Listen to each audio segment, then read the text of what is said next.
Good morning from back up in the attic at Lalande because I just can't get enough of it, which is actually why I'm still wearing the same dress because I haven't got the heart to get another one as dusty as this one is now. I've come up here because I want to clear the final box. This is the only thing left to take out of this room. So I think I'm actually going to take it down to my study and work on it there, which is much easier said than done because these stairs are quite precarious. All right, here we go. Girl power. I've made it down one flight and I'm back to Chambre de la Tour. Sorry I couldn't film that, but that was a bit precarious. Okay, I changed my mind. I thought, why clutter my study? I have a whole other area that I'm planning to clear next because I am in such a spring cleaning mood at the moment, even though it's summer. So I've brought it up to the livable part of the attic where I am going to tackle this room next. This is the corridor area that keeps filling up with things. I think this is the third time I'm up here. Actually, the corridor itself is not too bad. These are our old dining chairs that need to be stored somewhere else, and all of the frames that we're keeping that can go into the attic. But I've never really tackled this part of it. I have all of the curtains waiting for other parts of the house along here, most of which I do need to keep, and this is actually quite a good spot for them. But what is all of this? So over the next few days, I'm going to do exactly what I did in that part of the attic. I'm going to come here for a few hours every day and just clear it bit by bit by bit. Starting with tackling the last box from the old attic. I don't believe it. I have finally unearthed Delia Smith's Christmas and Winter.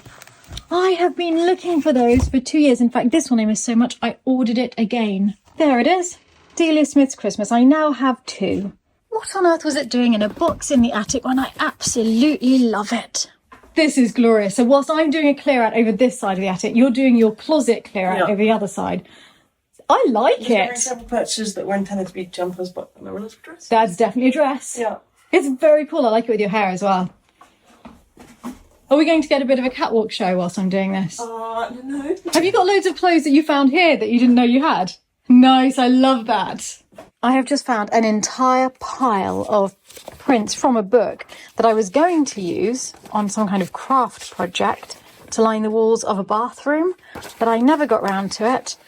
And I just don't think I will for a while, which means that they would stay littering the place up. And I'm being quite ruthless. And I'm sure that someone else who finds them at the charity shop will think of something incredible to do with them. So they are off to charity. I've unearthed my mother's diary from the year that we moved to Lalande. This was our first winter at Lalande. We'd only been here about 2.5 months. And Mummy's noted what she was doing every day. Planted tulips, emptied 5 boxes of DIY and garden, more planting of tulips, cleaned brambles up to the garden door, cleared brambles past the garden door, cleared brambles with Nick. I emptied 5 boxes, mainly garden stuff, cleared space in the carriage room for the grass cutter, more distribution of the contents of boxes, which is frankly a lot of the stuff that I'm probably packing up now all these years later. But there's one thing in this that has really touched me because it sums up the unpredictability of life. On December the 15th, Mummy just writes, nothing much. Little to know that the next day would start with, Mother died this morning.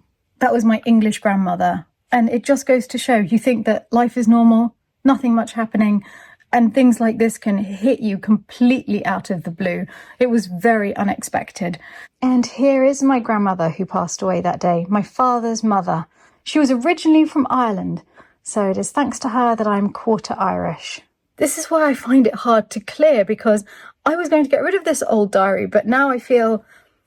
No, I'm not ready to. And I'm actually being very ruthless. I am getting rid of 80% of the things that I kept in the past. I really want everything in this chateau to be clean and clear. And I think that it will help my mind to be at rest and creative and buzzing with exciting future possibilities rather than being weighed down by the past. But things like this, I'm not ready to let go yet. On a happier note, I found a lovely moleskin gardener's book that I think that Ombeline and Kirsty might like to use. It's really quite lovely. Sections for pots, tools, designs, visits, garden log. So I'll put that in the greenhouse for them. I also found some really pretty starfish hair clips, which I'll definitely keep. And the last thing to come out of the box, quite triumphantly, it has to be said, is sellotape. always useful. And now I have a completely empty box that I can start to fill for charity, which means that it is time to start tackling this section. There are the most beautiful fabrics waiting for projects up here, and whilst I'm clearing out quite a lot of my old fabrics, certainly, bless you, certainly all of these are staying. Philip's come up to help me. I'm going to move these into the attic sitting room. This cupboard was absolutely full of DVDs, all of which I am sending to charity. So these fabrics now have a home. I found a stash of photo albums here, and that's reminded me of something really exciting that Jerry found when we were clearing the other side of the attic. And look at this little gem that I found. Beacon House. Do you remember we all lived at Beacon House in Place? Yes, when my parents sold Cransford Hall, we moved into a family home, and it was this house, Beacon House. I can't believe that that is what it looked like when they bought it. That's hideous. Do you remember how beautiful it was when we left? Oh, I know. That was another transformation they did. And the garden Mummy made. And there, the whole conservatory was put in. That was your room. Yeah, that was my bedroom there. My bedroom is here. And Daddy's art studio was there. Yep. And that was Mummy and Daddy's room there. Bedroom. And then they built a little bathroom on. Yeah, put an extension. And there was Mummy's office. Gosh, it was transformed. Let's see if there's photos inside. Yeah. Look at that. Sadly, no photos.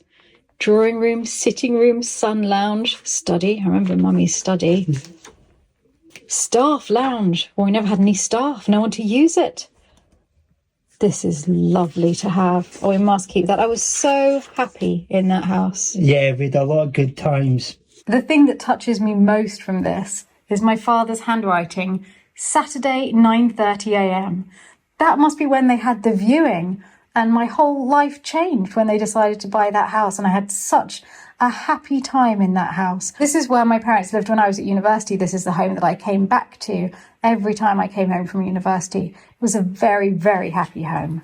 Philip's been looking through old photo albums, trying to find a photo of Beacon House to show everyone what it looked like at the end of my parents being there. But instead you found my 16th birthday party. Isn't that sweet? I will just add, not all of my birthday parties were like that. That was like a sweet 16th. So that was my big party rather than 18th or 21st. And it was wonderful. Yeah. I think this one should be out. That's lovely.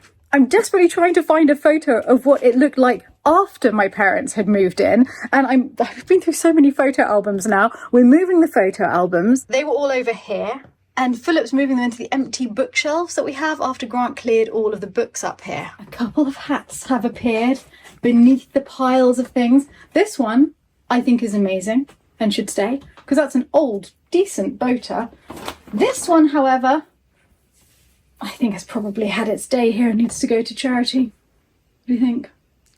I think charity. Well, it's very, very far from perfect, but there is quite a lot of visible floor. And the best thing about all of this is that although I haven't got many bags of rubbish cleared from all of this, only 2, that's because almost everything I found up here is going to charity. Almost nothing has been shuffled to another part of the chateau. The only exception so far are a couple of books and the really lovely fabrics that I have moved. And, well, the clothes I haven't sorted through yet, so I'm sure the clothes, some of those will be going somewhere. But everything else, all of those bags, all of those boxes, most things could go straight to charity, which is incredible. I'm going to pause for now because I've just heard that Vivian is leaving. You are a princess, Natty. This is a sad moment. Vivian and Simon are leaving, but you cheered me up a lot, actually, with that. I found it in the marquise when I was pregnant. So You can be a princess no matter what you do. we just all need tiaras all the time. All the time, definitely. Literally all the time. You've taken such good care of us. I've got a little present for you. So sweet. Thank you. One of the beautiful things that you have in your shop is It's a cleaning cloth, so don't get too excited. amazing. And a little magnet. Is that your chateau? Yes. So these reminded me of you because you're like a little hummingbird going around everywhere, making everything happen, never stopping. Oh, they're absolutely beautiful. Vivian, they're stunning. Thank you so much. They're going to look gorgeous on you, Natty. We just feel so spoiled when we come here, you know, between Marie's cooking and you just making sure that like everything is always just so beautiful and happening the way it should.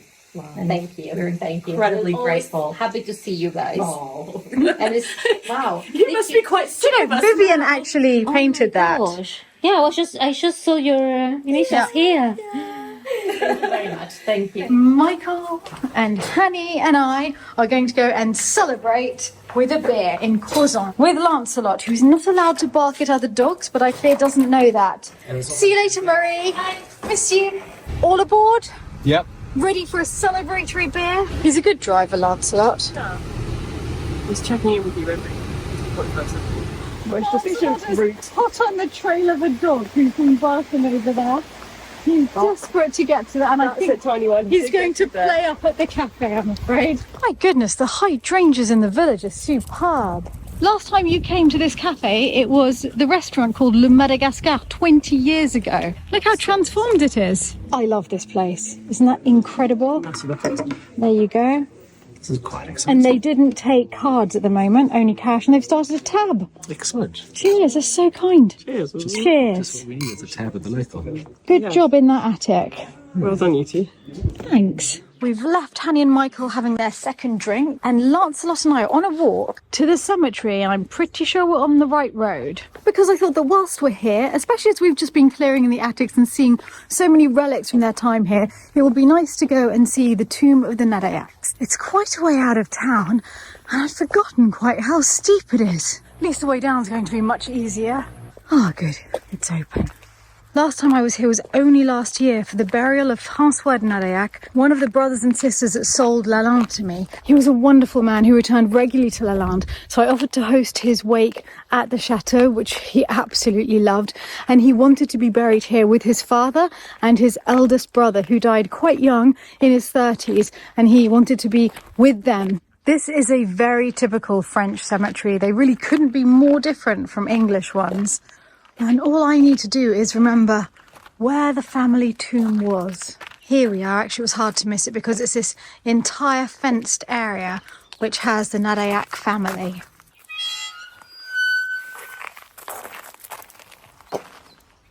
Here is François de Nadayac, who was buried last year. And there's his brother, Bertrand, who would have been the member of the family who inherited Lalande. He trained to look after the chateau. He absolutely loved it, but he died when he was only 31 in a car crash. And their father, the last person to live permanently at Lalande, who died in 1985. This is Bonne Maman, whose bedroom we still have at the chateau. She was the mother of Jacques, who many people remember in this area, and they all speak of him extremely fondly. Apparently he was the most wonderful man, and towards the end of his life he was living alone in the chateau with a housekeeper who was close to him in age. She lived in one wing, he lived in the Marquis's apartment, and they would meet in the kitchen for meals. And here I think is the first Nadayac who lived at Lalande, because here it says, here rests Charles-François Félix du Pouget, Count of Nadayac, a lieutenant commander of the Guards of the Kings,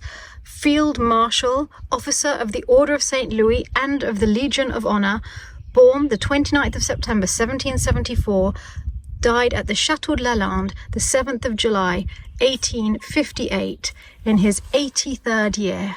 Pray for him. This poor Lucie Marie Charlotte de Nadayac, who would have lived at Lalande, lived only to the age of 18.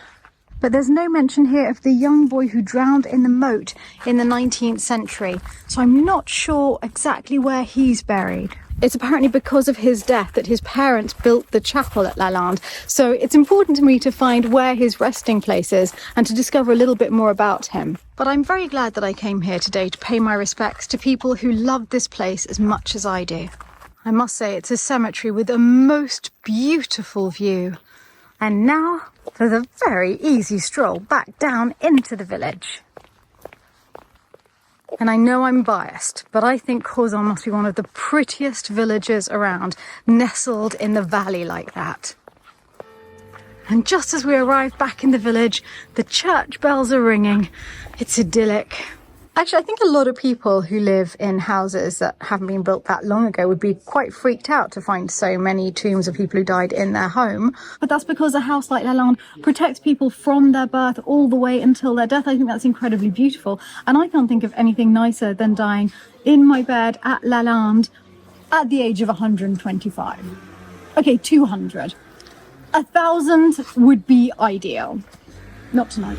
It turns out the cemetery is quite a long way uphill up that road, out of town. Oh, we thought you were having this sort of spiritual moment. No, I did once I was there, but getting there and getting back was most of it. Face reflects that. Home sweet home, Lancelot. Pretty exciting stuff. Telltale. And there's Hansel greeting us on our return. I have just spent an hour in the bath washing off what feels like the dirt of 1,000 years. We've just got changed for dinner, and actually Philip's outfit's a bit of a triumph tonight. You look gorgeous. I've never seen you in a bow tie before. I don't wear them very often. No, but it looks nice with that because it's very vintage. But, oh my goodness, this is absolutely spectacular. And the first time we've ever done this table setting, because this is your great-grandparents' wedding china. That's correct. We've only ever used this at Christmas once before. Well, and we use it sometimes together, just the two of us, but because Yeah, but I've never been able to like this. find more plates, I'm always terrified something's gonna break. So this is a special occasion. Inside the lady table, a little bit inspired by the way my grandparents used to lady table. Yeah, there's a real simplicity here. Absolutely stunning and really lovely with Marie's incredible flowers. Okay, I will go and call all of the guests in to dinner. Hello, everyone. Hello. Oh, what a beautiful umbrella. Hello.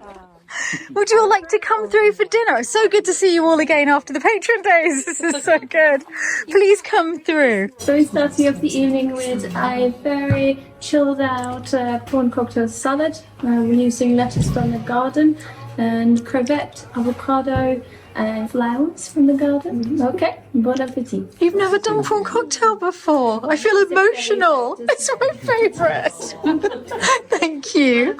Main course is roasted pork loin served on a raw and cheeky courgette brunoise. Oh, a cheeky one. It's just, it's really cheeky.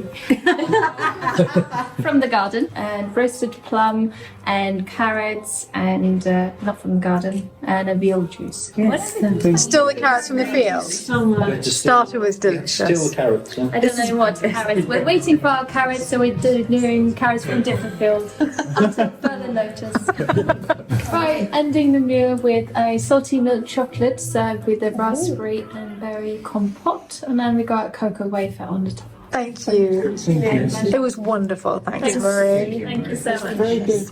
Well, that was another delicious meal, and my goodness, what a day. Up to the attic, over to the cemetery, and then a lovely dinner with everyone. But I'm quite exhausted now, and I'm going to go straight to sleep. But before I do so, I wanted to let you know that tonight Michael will be premiering his vlog about the British Grand Prix, and that will be premiering straight after this one. So if you're watching this on the premiere, it will continue straight after that. And for the rest of you, if you want to watch that, I'll put a link to it in the description box below.